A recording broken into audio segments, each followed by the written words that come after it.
I'm aware we've bombarded you with a lot of information this morning about government, parliament, and the relationship between them. We're not going to keep bombarding you in that way, but from now on, we're going to try and focus down on a more limited set of questions. Let me share my screen with you with a set of questions. Hopefully you've all got that. It should be clear that both government and parliament have an important job to do and that they also have an important relationship with each other. The various presenters have pointed to some natural tensions in this relationship and some important trade-offs regarding where the power should ultimately lie. To a large extent, government's role is to supervise and keep a check on government. The government is only the government because it has the confidence of parliament. But the government, ministers and the civil service have their own important job to do. Sometimes power flows in the other direction, with government controlling aspects of what parliament does. So the question is, where should that balance lie between the power of government and the power of parliament? And does the answer vary depending on what kind of power you're talking about? Drawing from the various talks, we've identified 6 separate questions about this power balance, which are shown here on the slide. These are all questions on which opinions differ, as we'll see later in the afternoon in our advocate session.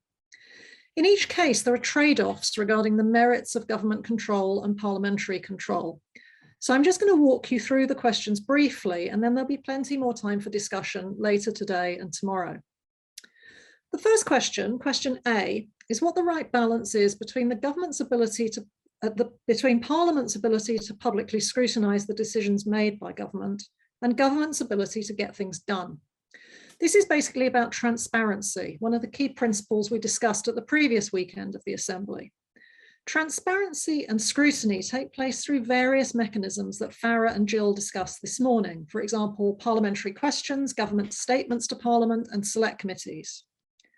On the one hand, you might argue that government should be able to get on with making policy decisions without having to appear too often in front of Parliament and answer awkward questions that might slow it down.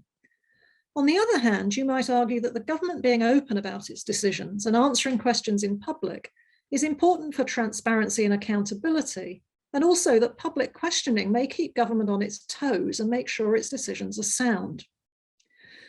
Question B concerns legislation, asking to what extent government should be able to make new laws without full parliamentary oversight. Both Farah and Jill talked about this as well. It's similar in a way to question A. You might on the one hand suggest that it's efficient and sensible for government to be able to make some legal changes, perhaps on smaller or more urgent things, without full parliamentary oversight. On the other, you might argue that without full parliamentary oversight, government lacks accountability and mistakes could be made. Question C also concerns lawmaking, asking to what extent Parliament should be able to make laws independently of the government. You've heard that backbench parliamentarians have the right to propose bills, but that it's difficult for these to succeed.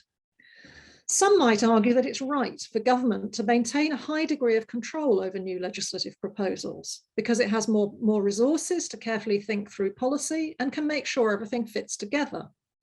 On the other hand, if there are key issues that the government isn't attending to, but that parliamentarians, who after all represent the public, can potentially get majority support for in Parliament, these proposals should be able to go through. The other 3 questions relate back to my presentation this morning. Question D concerns who should decide what Parliament gets to discuss. Under one model, which is basically what we have now, the government maintains quite tight control to ensure time is protected for its proposals, and it doesn't have to deal with too many competing ideas. On the other hand, it can be argued that if a majority of MPs want to discuss something, even if the government disapproves, as elected representatives, they should be able to do so. Question E relates to when Parliament sits, when it goes on a break, and when it can be recalled from one. Should the government, as a kind of coordinating authority, make these kinds of decisions on Parliament's behalf, or should members of Parliament themselves be able to decide?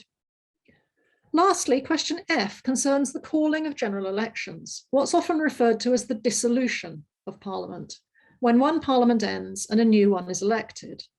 Should the Prime Minister be able to propose an early dissolution of Parliament to hold a general election before its 5-year term is up, or should this require the approval of members of the House of Commons?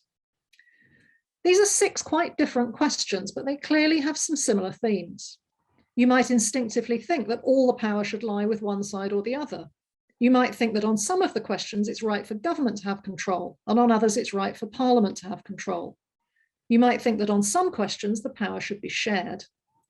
These are the kinds of issues we'll be getting into in a lot more detail the rest of this afternoon and be able to discuss further tomorrow. Thanks, Kayla.